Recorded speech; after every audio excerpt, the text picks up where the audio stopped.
पंजाब विधानसभा चुनाव से ठीक पहले कांग्रेस के प्रदेश प्रधान नवजोत सिंह सिद्धू विवादों में घिर गए हैं।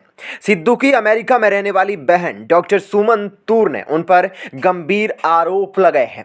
कहा कि भाई सिद्धू ने पिता भगवंत सिद्धू की मौत के बाद मां निर्मल भगवंत और बहनों को घर से निकाल दिया। सिद्धू ने लोगों के पास झूठ बोला कि जब वे 2 वर्ष के थे तब माँ बाप अलग हो चुके थे। सुमन तूर ने कहा कि उनकी मां ने लावारिस हालत में दिल्ली रेलवे स्टेशन पर दम तोड़ा था। सुमन तूर ने कहा कि वो इस मुद्दे पर नवजोत सिद्धू से मिलने के लिए उनके अमृतसर स्थित घर पर गई थी, लेकिन उन्होंने गेट नहीं खोला। यहां तक कि उन्हें व्हाट्सएप पर भी ब्लॉक कर रखा है। सुमन तूर ने कहा कि नवजोत सिद्धू बहुत क्रूअल है। उन्होंने कहा कि 1986 में जब उनके पिता भगवंत सिद्धू की भोग सेरेमनी हुई तो उसके तुरंत बाद सिद्धू ने मां के साथ उन्हें घर से निकाल दिया। सुमन ने कहा कि उनकी मां ने अपनी छवि बचाने के लिए दिल्ली के चक्कर काटे और अंत में दिल्ली रेलवे स्टेशन पर उनकी लावारिस की तरह मौत हो गई।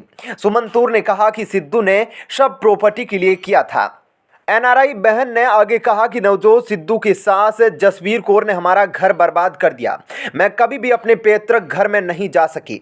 अमेरिका के न्यूयॉर्क में रहने वाली नवजोत सिद्धू की बहन सुमन तूर से जब ये पूछा गया कि वे इतने सालों बाद आज चुनाव के समय आरोप क्यों लगा रही है, तो उन्होंने कहा कि मैं वह आर्टिकल जुटाना चाहती थी जिसमें नवजोत सिद्धू ने मेरे माँ और बाप के अलग होने के संबंधी बयान दिया था।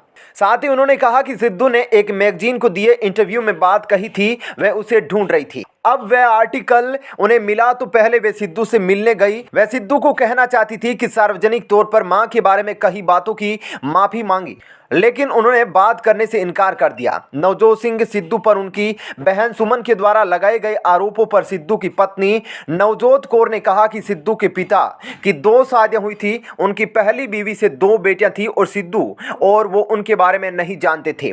ऐसे में दोस्तों आपका इस खबर पर क्या कहना है, कमेंट सेक्शन में जरूर बताएं। साथ ही वीडियो को लाइक और शेयर जरूर करें। धन्यवाद।